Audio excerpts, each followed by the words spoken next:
Welcome everybody to the I-41 project virtual public involvement meeting. Thank you very much for attending tonight. My name is Chad DeGrave. I'm the WISDOT Project Development Section Manager overseeing the 41 major project. Again, want to welcome everybody for coming tonight. Before we get into the presentation, just want to go over some housekeeping items. This is a virtual meeting. Please make sure you test your volume right now on your computers and turn that up so you can hear us. We're not able to see you or hear you, so right now is a good time to test your volume. Online questions are going to be handled a little bit differently this time. We're going to be doing that through what's called a virtual podium. We'll explain what that is in a little bit. We are going to begin handling questions and answers following the presentation here tonight. A little bit more about the podium, the virtual podium. So following the presentation, you're able to submit your questions through this virtual podium. Right now, out there, the button is gray. When that button turns blue, you're able to click on that and join the virtual podium. And that's where you're going to be able to submit your comments and your questions. Then the project team is just going to take turns answering those questions. And if for some reason we're not able to get to your question today, we will follow up definitely with the email after the meeting.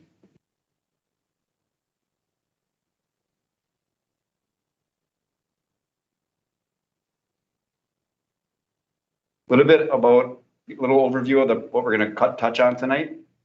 First, we're going to give an overview of the project oversight team. We're going to talk a little bit about the project status. We're going to review all the project improvements. We're going to touch on the project schedule, talk about next steps and where the project is going.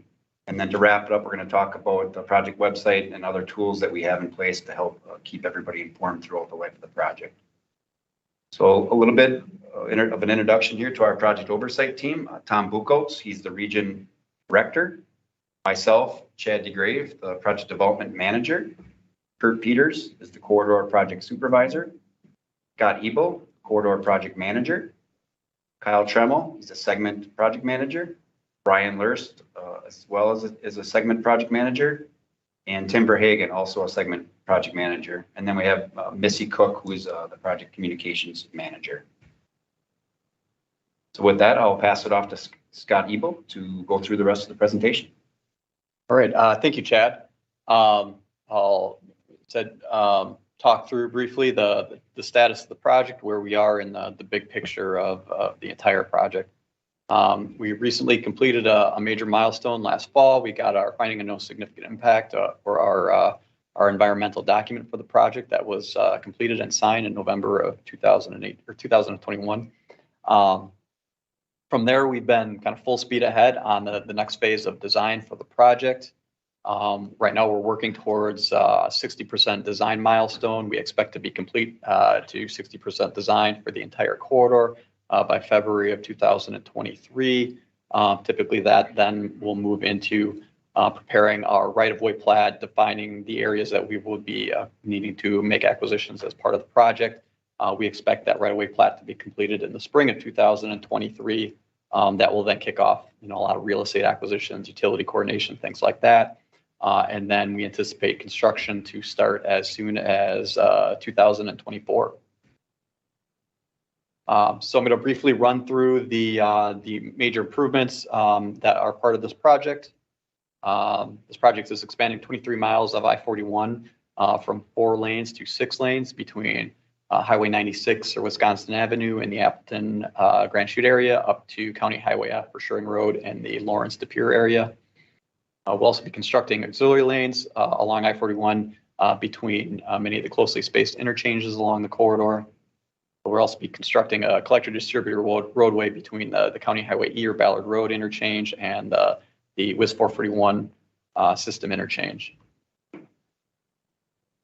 We'll also be making a lot of improvements at the interchanges along the project. We'll be constructing or reconstructing 3 of our interchanges as diverging diamond interchanges on the southern end of the project at Highway 15, Highway 47, and County Highway E. We'll be constructing reconstructing the I-41 441 system interchange with high-speed ramps. We'll be making select improvements at 3 of our interchanges in the middle of the project area at Highway N, 55, and County Highway J. And we'll be constructing 2 diamond interchanges with roundabouts at County Highway U and County Highway S. and also constructing a brand new interchange, which will also have roundabouts at the new Southbridge interchange that will be built as part of this project. We'll also be making a number of overpass improvements as part of this project.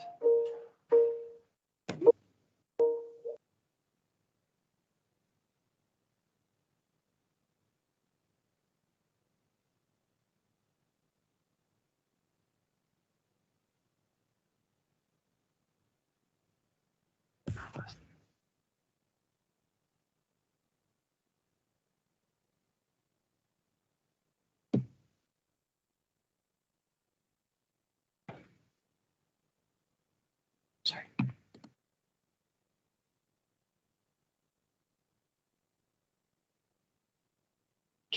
There's no audio. Okay. All right. Sorry about that. We had a bit of a technical hurdle there. All right. So we will be improving a number of overpasses along the project. We'll be replacing Capitol Drive, French Road, Holland Road, Vandenbroek Road, Buchanan Street, and Rose Hill Road as part of this work. We'll also be making a number of other improvements, including resurfacing 3 park and ride lots at County Highway E, County Highway N, and County Highway S. We'll be constructing a new salt shed facility to account for the additional pavement area that's going to be put down as part of the project. We'll also be constructing a combined safety and weight enforcement facility and Northeast Region State Patrol headquarters as part of this project. Running through these improvements in more detail, we'll be reconstructing the Highway 15 or 00 interchange as a diverging diamond interchange. Also in this area, we'll be increasing the merge distance for the I-41 northbound entrance ramp from the 15 interchange, basically extending that parallel entrance ramp entirely along the curve that's north of the interchange here to make that a safer merge maneuver. We'll also be reconstructing Highway 47 or Richmond Street as a diverging diamond interchange. And as part of this improvement, we also will be removing access from Association Drive to Highway 47 in order to improve the safety and operation of the interchange itself. At the County Highway E or Ballard Road interchange, again, we'll be reconstructing this as a diverging diamond interchange.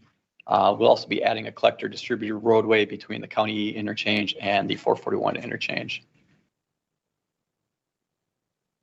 And at that I-41 with 441 system interchange itself, we'll be reconstructing that as a 3-level system interchange with 50-mile-an-hour ramps designed to safely carry vehicles. We'll also be reconfiguring the interchange a little bit from what we presented last fall.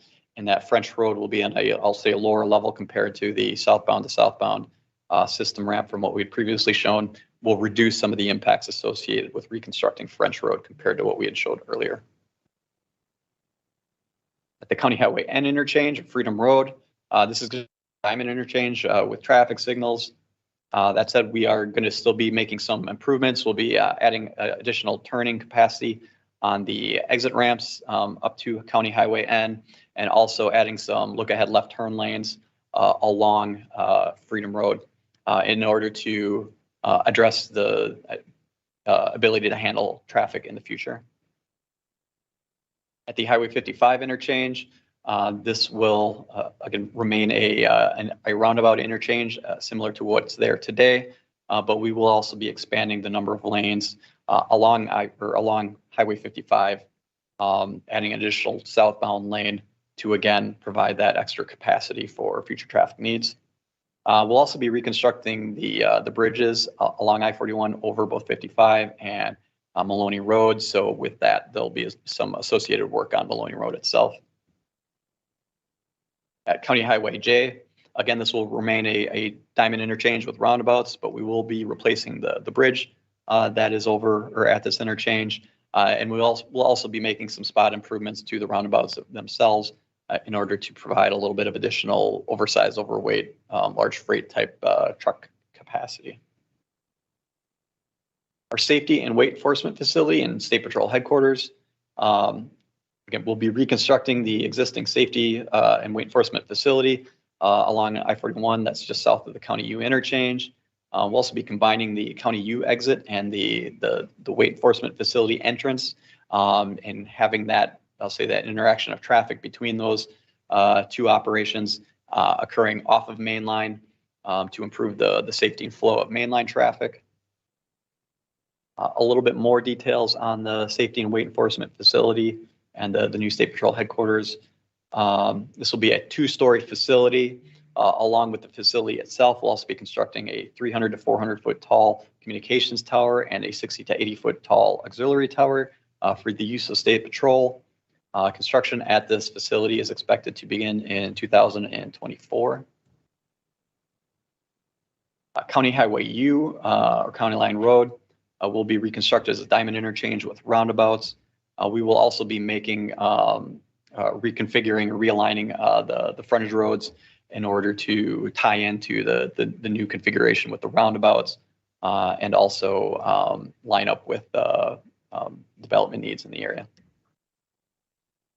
The County Highway S or Freedom Road interchange, we'll be reconstructing this as a diamond interchange with roundabouts. We'll construct those roundabouts at the County S in Mid-Valley Drive and French Road intersections as well, the frontage road intersections. So the interchange will be very similar to, say, interchanges like at Lineville Road, north in Green Bay. We have got the 2 interchanges for the 2 roundabouts for the interchange, and then the 2 roundabouts for the frontage roads. And our new interchange on the project, the Southbridge interchange, will also be an interchange with roundabouts at the frontage roads. There will also be a shared use path on the north side of Southbridge Road. This interchange will also connect to work that Brown County is doing as well to tie into both the west and to the east of the project, to the west towards Packerland or County EB, and to the east towards Lawrence Drive. In terms of the overall schedule, we're right now working on that design for the project.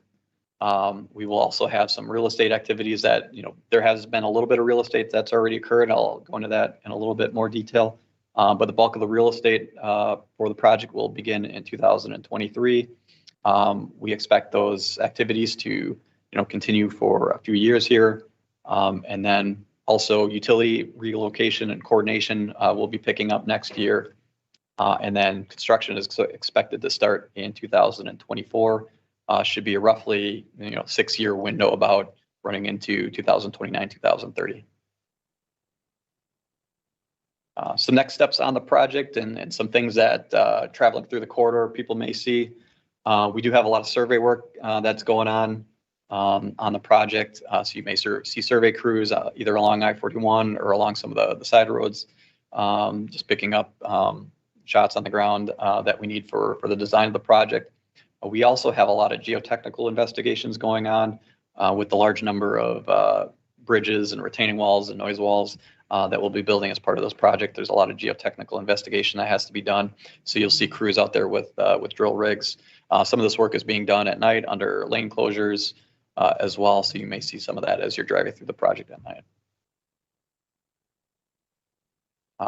Local coordination, we're certainly continuing to coordinate with the local municipalities on a number of issues along the project. An example of one of these is stormwater coordination. We want to do coordination with the municipalities, look for any opportunities for either shared ponds or other shared treatment of the runoff of water in order to better improve the water quality for water that's hitting the project area. That real estate I mentioned before, this is really going to be picking up in 2023. We have already completed a couple early buyouts at properties that we know we're going to acquire the entire parcel. The bulk of the remainder of the real estate acquisition is going to start in 2023. We've got approximately 300 parcels that we're going to be impacting as part of this project. Some other steps that are coming up is our transportation management planning. We're going to be coordinating traffic impacts with stakeholders along the corridor. We want to work to improve work zone safety, and we want to make sure that we can keep traffic moving during construction. We do things like taking a look at what we call our traffic demand model to see where we anticipate traffic to divert. when we have sections of the roadway constrained or shut down. Make sure that we're anticipating where those issues are going to be on the, either our system or the local systems. Make sure that we can maintain access to emergency services, businesses, things like that. Just a smattering of the groups that we're going to be including in that outreach process on the transportation management planning include, emergency services and, state patrol, sheriff's department, police, fire, ambulance services, our, county and local public works departments, transit facilities, busing, bike and pedestrian outreach and making sure that we're maintaining bike and pedestrian routes along the project. And then, areas like businesses and schools and things like that. Make sure that we're getting people where they need to go. We expect a lot of these what we call task force meetings to begin later this fall or this winter. This map is just by no means all inclusive, but just representative of some of the types of stakeholders that we like to include in these sorts of meetings. Another tool that we have for helping to manage traffic along the highway is our freeway service vehicle. This is a specially equipped vehicle that patrols the roadway. Typically, we only see this in work zones, but we've been able to get approval to have this freeway service vehicle in place already. So you may see it running up and down the corridor. It can help vehicles out if you run out of gas or get a flat tire, things like that. It can kind of pull up behind you and either get you some gas quick, help replace a tire quick, or tow you off of the freeway. Basically anything, it's another tool to help vehicles get off the side of the road as quickly as possible. Anytime that a vehicle is on the side of the road, even before construction starts, we start to see potential backup issues and things like that. So the quicker we can get vehicles off the road, the safer it is for the rest of the traveling public. Noise barriers. This is another key coordination issue on this project.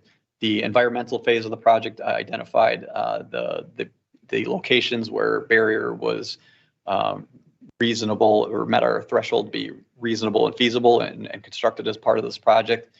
We do still have a public meeting and public voting process where benefited receptors for the individual noise barrier locations will have an opportunity to vote to confirm that they do want the barriers to be constructed as part of the project. For those locations, a simple majority vote will basically approve the barrier, and then we will move forward with constructing that barrier as part of the project. We expect that noise barrier voting process to occur right now in the summer of 2023. The environmental phase of this project identified 6 new noise barriers that meet that reasonable and feasible threshold. Those barriers are I-41 northbound between Capitol Drive and Lyndale Drive, I-41 northbound between Lyndale and Highway 47 or Richmond Street, southbound I-41 between Fox Valley and Lake Superior Railroad and the Lyndale Drive, southbound I-41 from Meade Street to about half a mile west of Meade Street, and I-41 northbound between Meade Street and Ballard Road. There's also an additional barrier. That 6th one is a little bit further east on the corridor, just south of the Highway 55 interchange. There is also an existing noise barrier to remain in place that is between the Highway 47 interchange and Meade Street. Public outreach, always part of our next steps for the project. We want to be that first and best source of information for the project, and we are always interested in hearing input from the public about our project, and particularly at some of our bigger project milestones. We do a number of things to help try to keep the public informed about the project. We have a social media presence on both Facebook and Twitter for the project, and we also have a project website. This project website is it's a newer project website now. If you visited the project website even a month or two ago, I could definitely encourage you to take a look at the new project website. It's got a very clean look. Should be easier to find information, what you're looking for. It's kind of a new standalone website relative to the typical Wisconsin DOT project website. Something that we've been able to get because of the size and scope of this project, and we think it's going to be a great tool for helping our outreach process. You can use that website to submit comments on the project or questions. You can also sign up for project emails at the website. Part of that public outreach process is also specific outreach for businesses. We want to make sure that we're coordinating with businesses along the project. Again, we want to provide that firsthand information to the businesses, and we want to try to get that dialogue going so we can identify some of those specific business needs and concerns before and during construction of the project itself. We have our We're in This Together program at the website, at the link on your screen. We have a new business coordination guide, so definitely encourage businesses to take a look at that. We want to help the businesses along the project and inform your customers about the potential impacts of the project, help you coordinate with suppliers or your employees. We don't want to sugarcoat what construction is like. We know it's an inconvenience for both residents and businesses along the project, and we want to try our best to help manage those concerns, try to get everyone through this as best as we can. We want to hear from you after our meeting here tonight. The slide here, there are no paper copies available since this is a virtual public involvement meeting, but definitely feel free to submit your comment anytime on our website. We also have in-person public meetings on the 17th and 18th. That is tomorrow evening and Thursday evening. The one on the 17th is at Hemlock Creek Elementary in De Pere. The one on the 18th is at Fox Valley Technical College Bordini Center in the Appleton Grand Chute area. So if you want to see somebody face to face to ask questions or see some of the additional displays that we have put together, we definitely feel free to show up to those meetings, or we can even encourage you to show up to those meetings as well. All right. With that, we also definitely want to hear from you right now. So we invite you to join the podium if you have any questions, and then you should be able to click that join the podium button on the screen. Should let you then submit a question or comments or questions. We'll try to respond to your question here this evening. But if it's a question that's very property specific or location specific, we may choose to reach out to you after the meeting through email or a phone call as well. And with that, I'll say thank you everyone for attending our meeting online, and we will move into questions. Yep, thanks, Scott. Just verified the podium is open. So you should see a blue button there. If not, give your computer a second to refresh and you should see that blue highlighted button.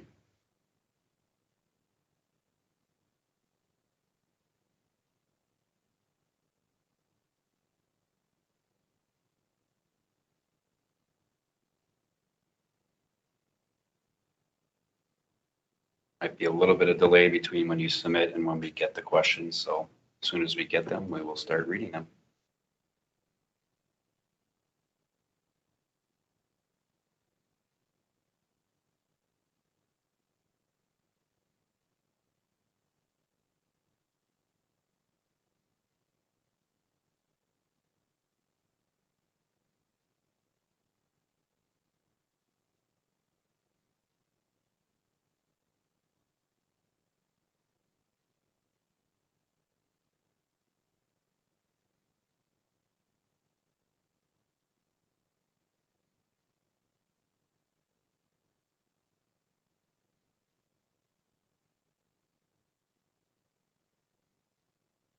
Okay, we got a question that came in. Will those in neighborhoods near the project need to expect a special tax assessment? No, as you know, Wisconsin DOT, for our roadway projects, we do not assess property owners as part of our projects. Other question? Do you have a map of where the new third lane in each section will be located in relationship to the current lanes? Yeah, it does. It does show that on our. I can even just hop back to some of our.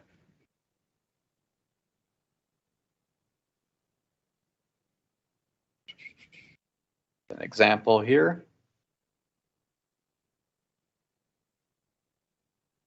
So it's very difficult to see on the screen and realize the scale makes that difficult. But generally, that additional lane that we'll be constructing as part of the project will be towards the inside or towards the median. So how this will look like is it will be very similar to what I-41 looks like when you're down in, say, the Oshkosh area or up in the Brown County area around Green Bay, where you'll have the concrete barrier and the median, and then you'll have a shoulder, and then you'll have a lane right there, or that additional lane there next to the median, and then the kind of the two existing lanes that are here today. But all of the pavement's going to get reconstructed as part of this. But generally, that additional lane is, say, towards the median, and that's why most of the impacts associated with the project for real estate are predominantly due to our impacts at our interchanges. Most of the widening is, we do have some widening in some of the areas between interchanges. We're adding an auxiliary lane or that extra lane to the outside to help traffic merge on and off the freeway. But generally, we're, say, widening to the inside. Next question. Any consideration for additional noise barriers along the corridor? A lot of new residential construction along 41 between Southbridge and Highway S. Sure. As part of our environmental phase of the project, we try to capture all of the known development that is occurring. We know there's a number of newer developments on that northern piece of the project. We did incorporate that into our noise analysis of the project. Anything that was, say, known at the time after doing specific outreach with all the communities along the project to try to make sure we've captured all of that development. And it's not just, we were looking at not even just, what was built at the time. It was, what are those parcels that are already planned for in those individual parcels, and basically assuming there's already a residence in there, in that place, and still taking a look at whether or not with all those residents in place that would qualify for a new noise barrier in that case. Even with that analysis, we did not identify any additional noise barriers along the project beyond the ones that we've already shown here tonight. Next question. Have you planned yet whether the project will start at the north or south end of 41, or will it vary? That is part of this next phase of the project that we're working on right now or this fall, is kind of determining where everything is going to land in the sequence of the project. We can tell you right now, it's not going to be strictly from north to south or south to north. It's going to be some work going on at either end of the project. It's such a long corridor. We need to break this project into a number of different pieces. So you're going to see work going on at multiple locations along the project, for the duration of this project. With that said, there are a couple, areas that we do know are say a little bit more of a priority. We have a number of overpass bridges on the project that have piers within our shoulder areas. Replacing those bridges earlier on in the project is going to facilitate a lot of the staging of traffic for the remainder of the project.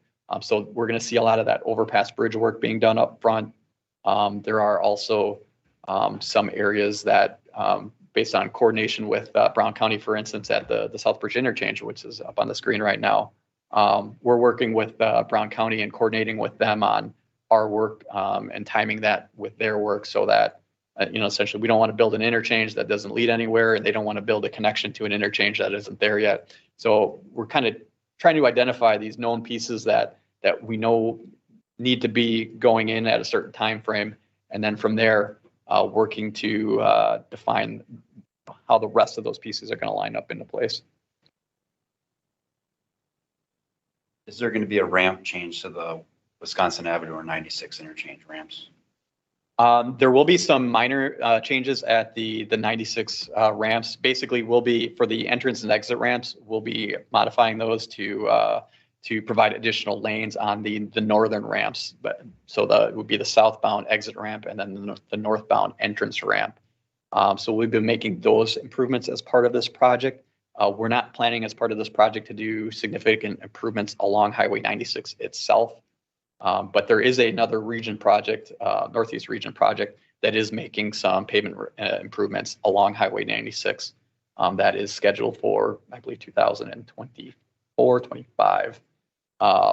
So there is work that Wisconsin DOT will be doing on Highway 96, apart from the I-41 project. But again, the I-41 project itself will only be affecting those northern ramps. When would the noise barriers be built, before or after the road construction? Generally, we include the noise barriers as part of the same construction bid package as the main line piece of highway that is in front of those barriers. And we typically kind of leave that up to the contractors to define or to kind of schedule exactly when within their means and methods they're going to put the barrier into place. Typically, they will often do that based on, say, we're going to close half of the roadway, flip the traffic to the other half of the roadway. They're going to do that mainline piece of roadway where the traffic no longer is. They're going to get in there and do that barrier at the same time. That's typically how it works. Typically, it's not very efficient for us to tell the contractor you have to do that barrier before you do any work on the roadway. We see higher bid prices come in when we start to define that means and methods for the contractor to too much of a degree. So we try to limit too much of a constraint on the contractors, but typically we do make sure to include that in that roadway piece that they're seeing, or that they're building at the time. A noise-related question: as the highway expands, the noises will get louder for those of us farther out from the project. How far out does a noise barrier block sounds? Yep. So typically, noise barrier, as you, I'll say very roughly, get around 500 feet away from a noise barrier, the effectiveness of the noise barrier starts to diminish very greatly. That's because noise travels in a wave out. So as basically, if you kind of think of the barrier, the source of the noise or the highway, that noise kind of hits that barrier, and then it's blocking it, right behind where that barrier is, blocking the noise right behind where that barrier is. But then where that noise is kind of hitting the top of that barrier, it still spreads from that point, and you get far enough away from that barrier, and yeah, it's essentially as if that barrier is no longer there. And typically that's about 500 feet or so, where we really cease to see any benefit to that barrier being there. Was placing the weigh station in the center of the north and southbound lanes considered? Placing the weight facility in the middle was considered during an early phase of the project. And then we also looked at a southbound alternative as well for the weight enforcement facility. The northbound location was selected as the preferred alternative during the environmental phase, primarily due to the lack or the lesser impacts involved with the facility at its current location. Any alternative, either for the southbound or in the median, would have included, I'll say, significantly more real estate and environmental resource impacts required for that footprint. Just trying to move out, essentially both directions of the roadway in order to accommodate that. Working with State Patrol during the process of developing that environmental assessment as well. The ability to they can adequately service both directions of the freeway from the northbound facing direction or facility. They have the ability to say monitor and cover the southbound direction as well, and redirect any overweight potential vehicles to the northbound direction. There is also some limits to just the operational speed of a facility, and that even if it were a facility in place in the median location, that it would have been difficult to operate both sides of that facility at the same time. So there were some, say, operational constraints as well that came up. So with all of that, that's where we landed on the northbound facility where it is today. Are there any plans to modify or remove the frontage roads north of Kaukauna? There's no, there's a couple areas where we may have to touch the frontage roads to some degree, just because, we do have a very limited space between the highway and the frontage roads and that area north of Kaukauna. Typically what we're talking about in some of these areas, we may need to do some additional placement of concrete barrier or placement of beam guard, just to make sure that, we're, from a safety perspective, that we've addressed concerns of vehicles running off the direction of either direction of the frontage or of I-41. We also have some drainage constraints with that limited space between those roads that may affect the design. I'll say typically we are not planning to bump out the frontage roads from where they are today. If you are on the other side of the frontage road, we don't expect to have much for real estate impacts on the other side of the frontage road, outside of where we're coming up to interchanges and things like that. Yeah, some slight modifications, but the frontage roads, we plan to keep those in place. Yep. Will the ramp on Highway J entering southbound 41 be extended? It's very dangerous on ramp as it is now. The ramp onto southbound County Highway J. Yep. Southbound on ramp. So I'll even bring this up real briefly. All right, so between County Highway J and County Highway 55 is one of those locations where we are planning to add in an auxiliary lane. So, we'll have the 6 through lanes for I-41, 3 lanes in each direction, but then we'll actually, between J and Highway 55, we'll have a 4th lane in both directions. It's essentially that extra lane between to help vehicles merge on and off the freeway between the interchanges. I'll answer this question more generally too for the whole corridor. We recognize that a number of these locations, Highway J being one of them, we do have currently have short interchange ramps. We will be extending parallel entrance and exit ramps, even at the interchange locations where we're not going to have auxiliary lanes. We're still going to be extending those parallel entrance and exit ramps so that vehicles have much more room and ability to get up to speed in order to more safely make those merge maneuvers on the main line. How do you contact an emergency response vehicle freeway service team?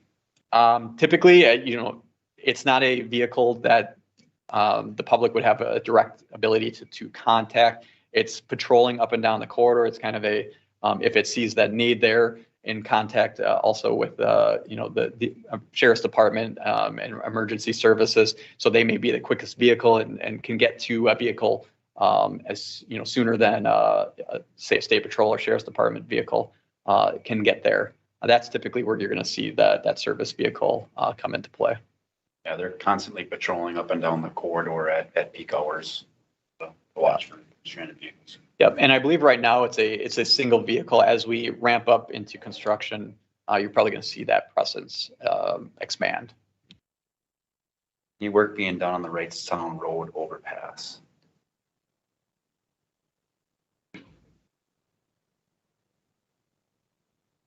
So at Wrightstown Road, we'll be reconstructing I-41. Oh, sorry, I-40. Oh, Wrightstown Road. I'm thinking of the wrong location. So Wrightstown Road, we don't have that on one of the displays in the presentation, but yes, we'll be reconstructing I-41 over Wrightstown Road.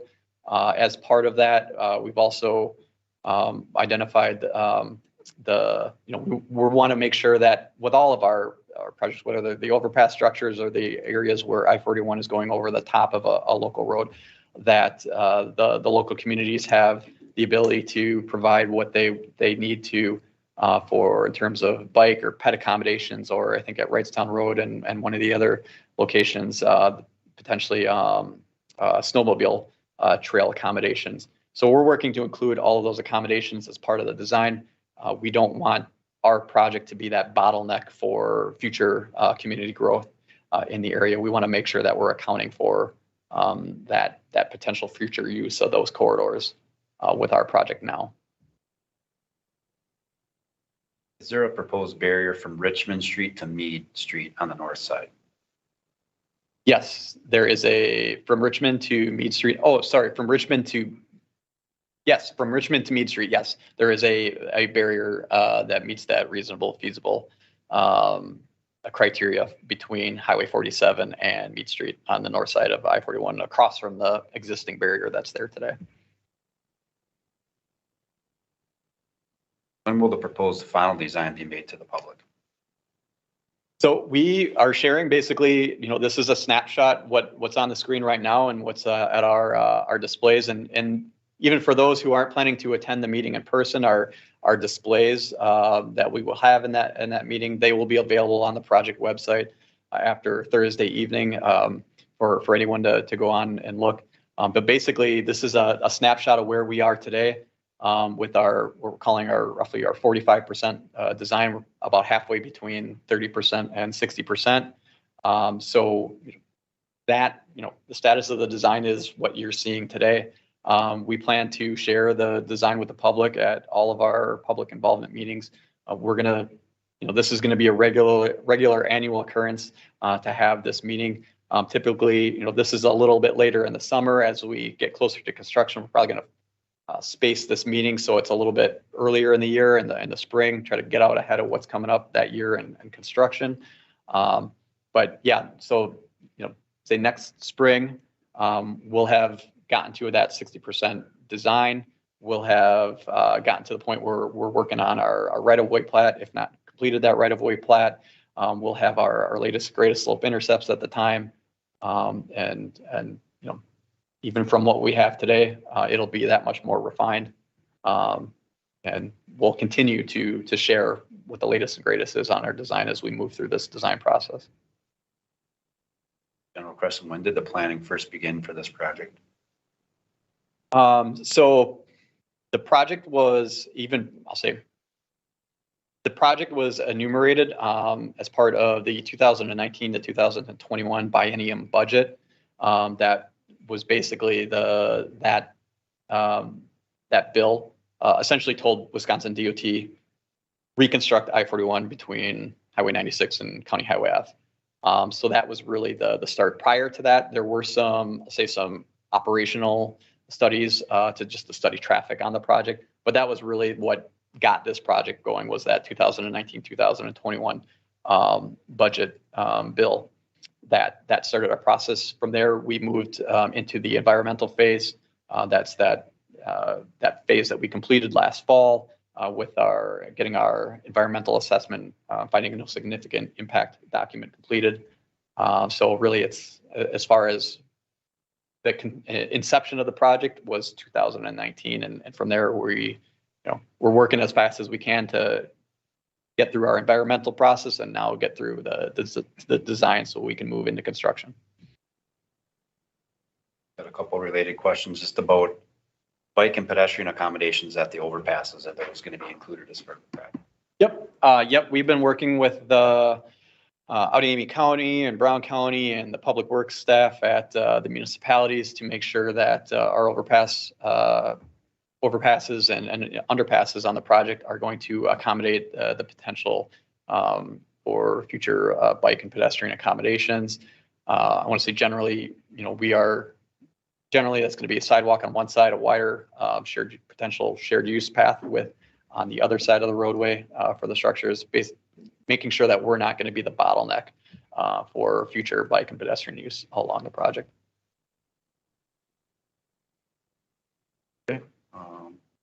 Will the Wisconsin Ave or Highway 96 exit to 41 and Northland Avenue, County 00, have a dedicated lane to the northbound Ave or County Highway 00 entrance ramp? So you don't have to fight northbound traffic on 41 to enter 41. Such a short exit ramp from 96 to. Oh, yep. Yep. Yeah. Between County Highway 00 or 15 and Highway 96 on the southbound. Yes, there will be, that is another location that will have an auxiliary lane between those two interchanges. So that vehicles going southbound from 15 onto 41. And similarly similarly direction as well. Again, there would be that additional lane there in the northbound direction as well. Seems to be a trend for the diverging diamond interchanges on the Appleton end and roundabouts towards Green Bay. Kind of what's the rationale for that? Well, the diverging diamond interchange now is really just it's another tool in our toolbox for our interchanges that we can look at to manage traffic.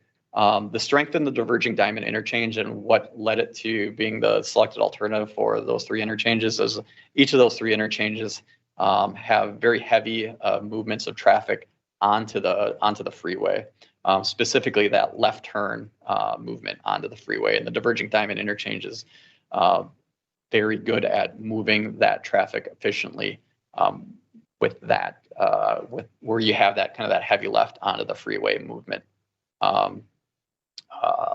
It was, it's not we like diverging diamond interchanges now, and we used to like roundabouts. It's nothing like that. It's, again, just another tool in our toolbox, and these locations were very, the diverging diamond was very much just kind of led the operation side of things. We expect to get better operation and safety from the DDI relative to the alternatives at those intersections. The more rural interchanges, we like the roundabouts there for those interchanges. We think that they have a lot of they're very safe interchanges, and we also think that they're going to be able to accommodate the future growth at some of these locations, where right now a lot of these are in, say, transitional environments where there's growth that's starting to happen or has already happened, but we expect more of it. We expect the roundabouts to be very flexible in that regard, in order to, or in its ability to accommodate that future traffic. Will there be concrete barrier between lanes for the entire project? Yes, there will be concrete barrier between the northbound direction of traffic and the southbound direction of traffic for the length of the project. It will be very similar for most of the project, very similar to what you see on I-41 down in the Oshkosh area, where we have the dual barriers, where we've got two barriers running side by side, and then a little bit of space in between the barriers for things like signposts and things like that. Similar question, but what about the outside? Are we going to have the barrier on the outside between the frontage roads along the whole project, like down in Neenah and Oshkosh? Yeah, barrier on the outside is kind of where we need it. We'll have it, and where we don't, we'll just have a normal ditch along the project because of the closely spaced frontage roads on the north end of the project. We will definitely have some locations where we have that barrier running on the outside, just because we can't get in that full ditch and meet our safety clear zone requirements. But there'll also be a lot of stretches along the project where we don't need the barrier on the outside, and it's just going to be the typical shoulder sloped into the ditch and meeting all of our clear zone requirements, where we don't have that closely spaced frontage road condition. Question, like what the 441 off ramps are going to look like. So 441 at 00. Those ramps are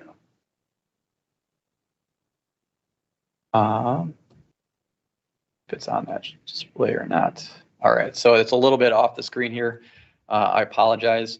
But generally, it's kind of similar to Highway 96, where we'll mostly just be affecting the northern side ramps at the 00 interchange. The 00, we'll be reconstructing those ramps on the north side, but they'll operate very similar to what's there today, in terms of how they get on and off of 41 or 441 in this area.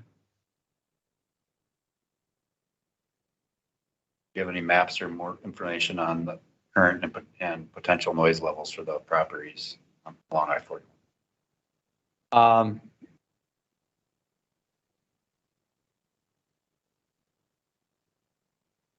Yes, we do. We completed a, say, noise study as part of the environmental assessment. Getting to the, I know this.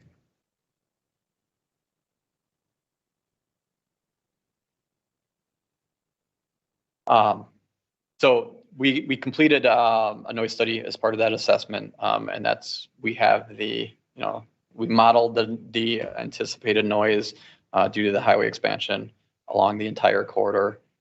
We have say records available. So if there's a property or location specific question, we can we can look at and answer questions about what was the noise, what was the anticipated cost per benefited receptor, which is kind of the threshold for whether or not an area qualifies for a noise barrier being reasonable and feasible. If that benefit or that cost per benefited receptor is too high, then there's a threshold there where if it's higher than a certain amount, then it just doesn't qualify. We have all that data available and can answer those specific questions if needed. All the new businesses off of Highway N, was all the additional traffic taken into consideration? Yep, we work with, as part of that assessment process, we work with the local planning organizations to try to make sure that we've captured the current anticipated growth in the area and that we've modeled that growth or accounted for that growth in our traffic forecasting models. We believe we've done so at County Highway N. That anticipated growth is why we are showing the potential or the need for some improvements at Highway N. That's why we want to add some of that left turn capacity at the ramps. We want to add some of that left turn capacity for vehicles that are turning from County Highway N onto 41. So we believe that those improvements should account for the anticipated traffic growth through the life of the project. Will all the new bridges incorporate a decorative brick that was done on 41? It's rebuilt and rebanded here. So the inclusion of what we call community sensitive solutions or community sensitive design or basically aesthetics, that policy has changed since 2015 Act 55. It's basically now by statute, Wisconsin DOT is not permitted to fund elements of a project that are primarily for the aesthetic benefit of the project. So the short answer is that Wisconsin DOT will not fund any of those types of improvements.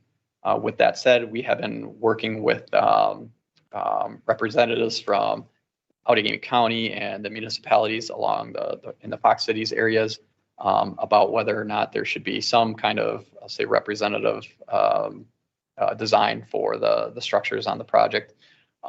Whether or not that takes that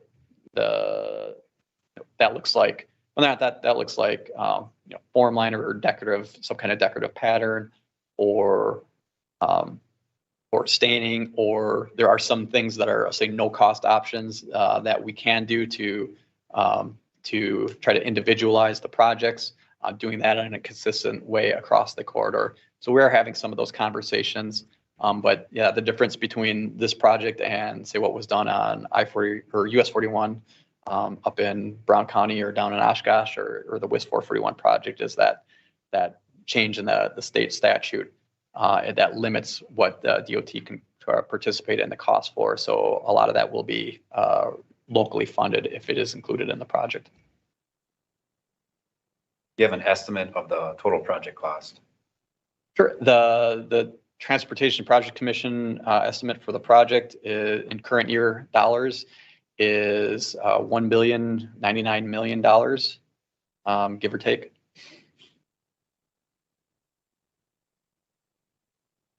And will there be a new Capitol Drive overpass built?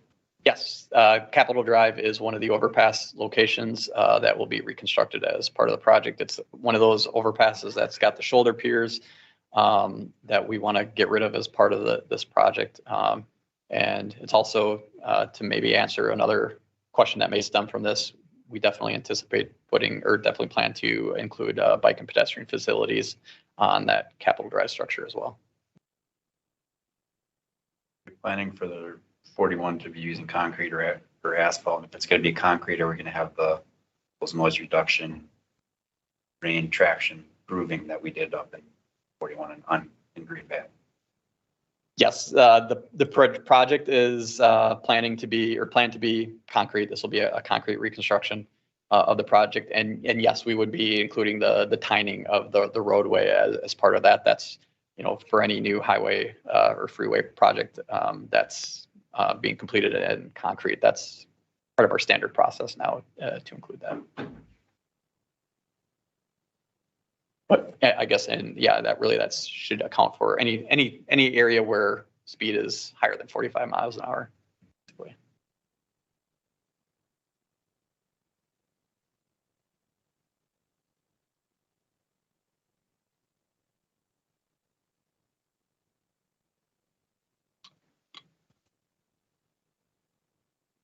Last question of this. Open for a while here. Any other questions?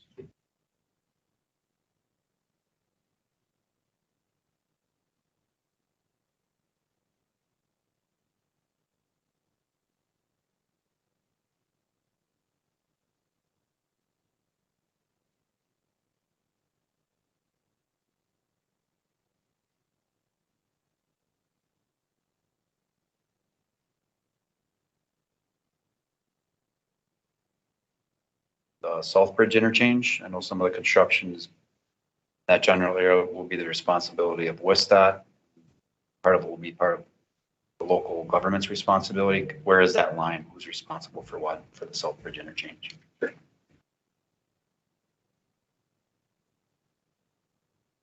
Right. What you see on your screen here is basically represents the portion of that Southbridge interchange that Wisconsin DOT is going to be responsible for designing and constructing. So basically, in order to construct the interchange itself, obviously we'll be constructing the ramps and the roundabouts for those ramps. We'll also be reconstructing the frontage roads because that's a necessary part of that. If we're going to build the interchange, we also need to realign and reconstruct those frontage roads. So just to I'll say the other side of that frontage road realignment, that's the limit on either side between the work that Wisconsin DOT is going to be responsible for and the work that's going to be the responsibility of Brown County to complete for the design and construction. But again, as I mentioned earlier, we're coordinating with Brown County on the work that they're proceeding with. We need to make sure that at the end of the day, these designs tie in together. And we want to make sure that the timing of that work lands within a year or so of each other, because we don't want to have an interchange that's out there that isn't servicing anything, and conversely, the county certainly doesn't want a roadway that doesn't go to or that goes to an interchange that isn't there yet. So, but yeah, generally, right outside those frontage road limits is that the location where it goes between, say, the county and Wisconsin DOT. Another question. Why won't there be access at County Highway 8 or Wendell? So any new access to an interchange involves a significant planning effort. The new interchange at Southbridge is a result of a planning effort that was led by Brown County as part of their, Southern Bridge Connector Corridor study. That was a separate environmental impact, Tier 1 environmental impacts study that was completed prior to the completion of the I-41 environmental assessment. So that study essentially is what led to the identification of the new interchange here. Those interstate access are typically those new interchange accesses are typically locally driven. I'll say from Wisconsin DOT's perspective, a new interchange at County Highway A or Lindale was not identified as a part of the project purpose and need. So we didn't pursue it further on our end as part of our environmental phase. And it wasn't anything that was, I'll say, brought forward or being led by any local municipalities or effort. Noise barrier question: with the noise barriers being installed, is it possible that the noise levels will actually increase for the homes further than 500 feet from the barrier?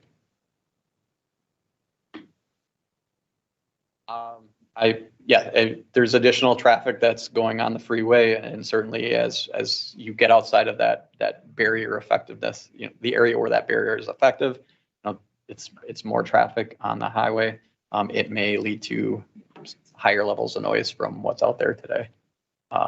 It will definitely depend on the location. A lot of noise depends on things like the wind that day and things like that as well. But it's definitely possible that areas along the project that don't have or get barrier will still see some increases in noise.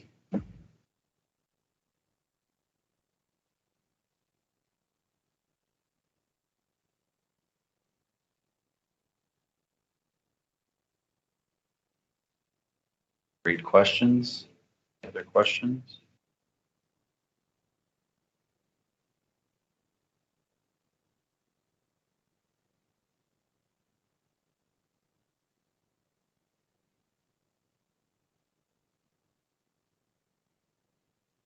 Keep the podium open for a while here. And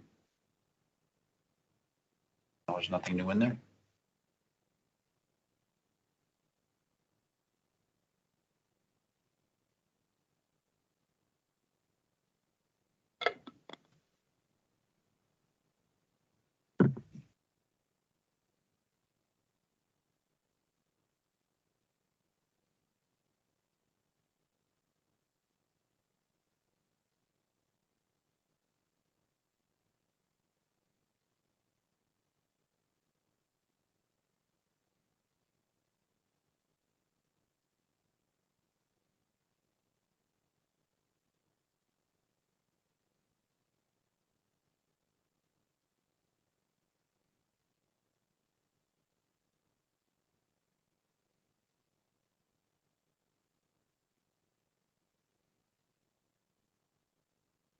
See anything? We'll keep it open for 5 more minutes or so and see if we get any other questions, comments.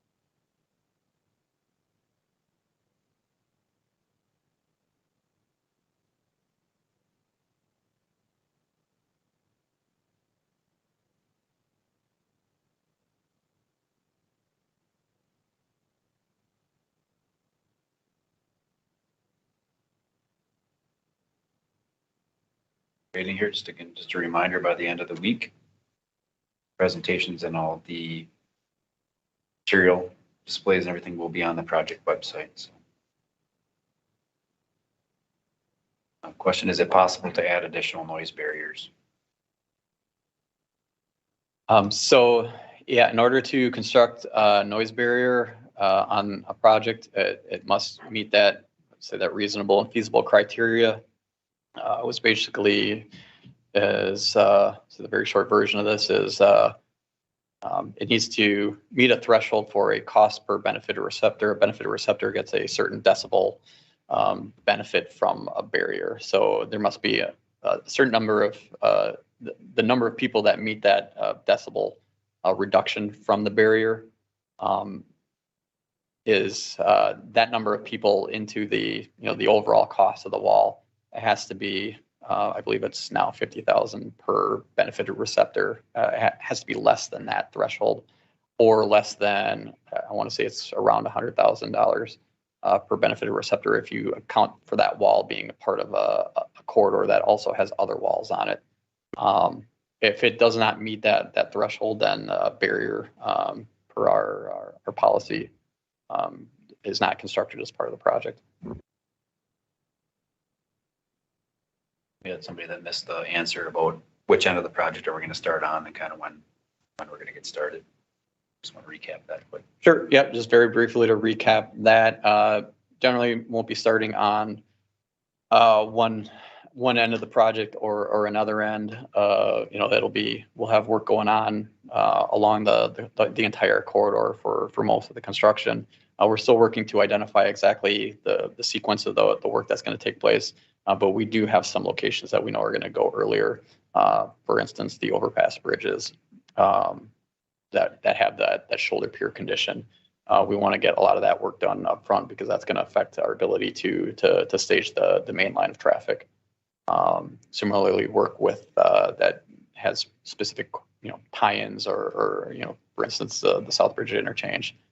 We want to make sure that we're tying that in and the when we're going to complete that work with Brown County, for instance.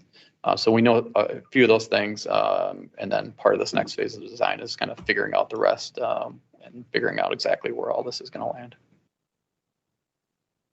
0015 interchange, will the length of the southbound exit ramp be extended? For the 0015 interchange, 15 southbound exit ramp. For the southbound exit ramp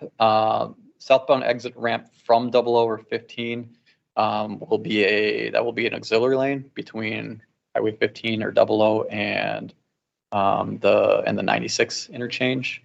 So it won't be we'll say lengthened in that regard. It will be changing from the loop configuration that's there today into the diverging diamond configuration. But the ramp itself and how that ties in the main line, that will be a parallel or a auxiliary lane. Southbound, yeah. So that southbound exit will be extended back, it'll be a different layout, but it'll be extended back through the Capitol overpass. So they'll exit a little bit there from southbound. Oh, yep. Are there any planned speed changes? There's no plans to change the speed limit of the highway itself. After construction is complete, there will certainly be speed reductions as part of the construction project itself. We'll have temporary lower speed limits during construction as part of trying to improve the safety of the work zone. Just ask if you could show the timeline chart again. Yeah, right there. Yep, and on the timeline chart, again, we're headlong into design right now and figuring out our staging. Once we get to what we're calling our 60% milestone, we're going to start to define those individual bid packages, and then we can focus on completing those individual bid packages in time for when we anticipate that work to be completed. And that's why you see that design kind of spread out between 2022 and 2028. That's really saying that, well, our last projects are probably going to be going out to construction in 2028 or that time frame, and we have to continue to work through design. Even if the bulk of the design is going to be completed and upfront, we still do need to maintain some design effort until those packages are out the door, so to speak. Same thing with the real estate, where we're just gonna we have to prioritize. We can't purchase an interest in 300 parcels all within a year. We have to kind of phase that out. So we'll do so in the same way that we'll be phasing the construction.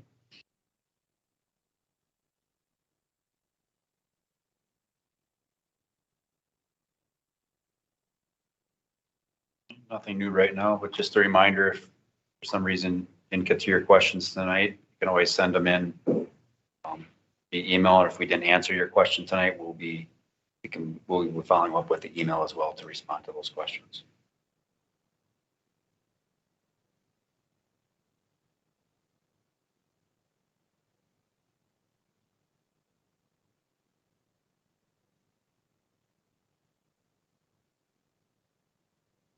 Again, we'll keep it open for 5 more minutes or so here and see if we get any more questions.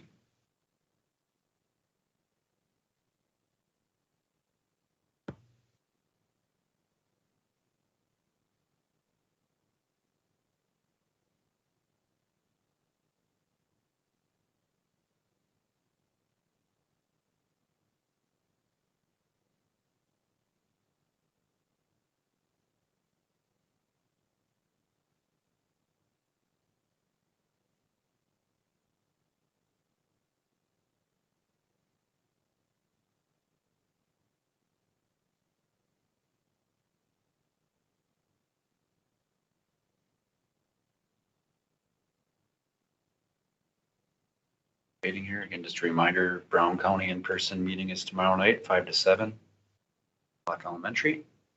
And Thursday, Fox Valley Tech, the Bordini Center from 5 to 7.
Get it.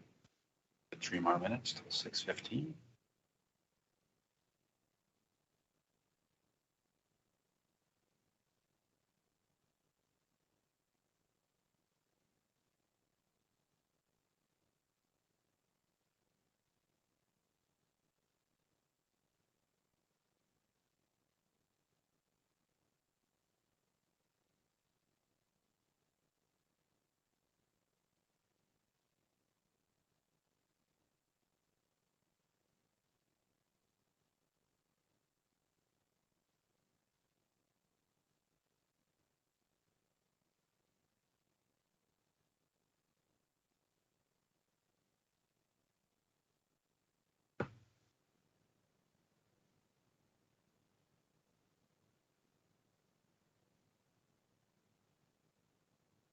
Got a question in. Is there anything being planned to improve pedestrian safety along Rifle Range Road? 4 feet from the perimeter of the fence to the edge of the pavement. Sure. Along Rifle Range Road, so along I-41 in front of Rifle Range Road, we'll be constructing a 56-inch tall concrete barrier along that stretch. So that barrier should preclude any run off the road or prevent any run off the road concerns. And it will also help address similar concerns that we've heard from traffic along our Rifle Range Road with potential issues with headlight glare and things like that. So that concrete barrier along I-41 should help those concerns.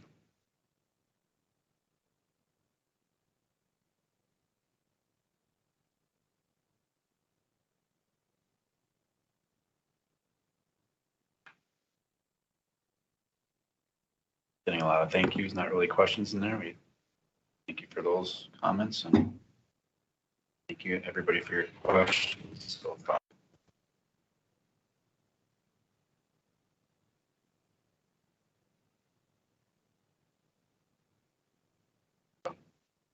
Minutes here.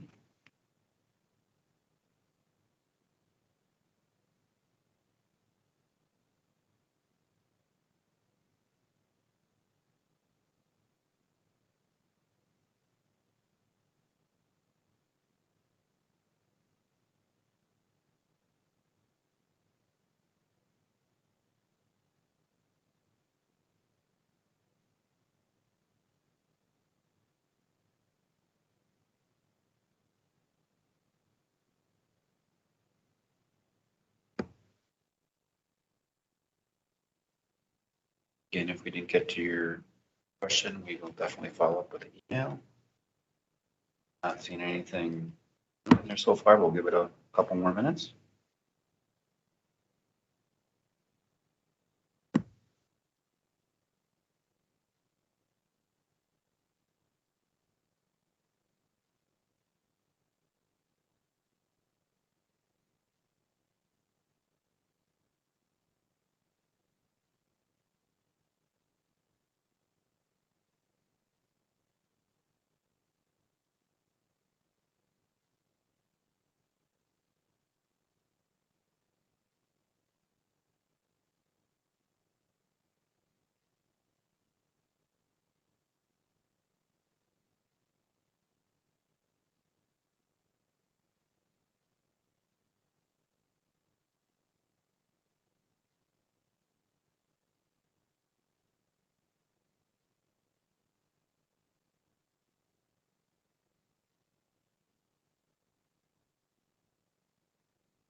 Okay, so for the noise barriers, will the barrier extend upward at least as tall as a semi exhaust? Sure. Typically we try to identify the height of the noise barrier based on the noise that we modeled coming off the highway and making sure that we're meeting that, kind of maximizing the number of benefited receptors for that barrier. I'll say typically on the project we're in for most of the heights currently identified for the barrier, we're in the 16 to 20 foot range, so we should be higher than the semi exhaust locations.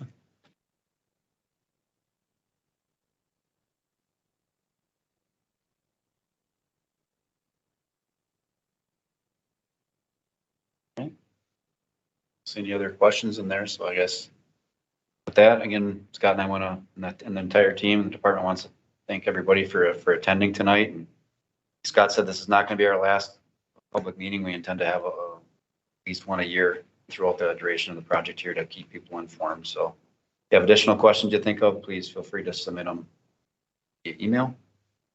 And thanks again for attending. Thank you, everyone.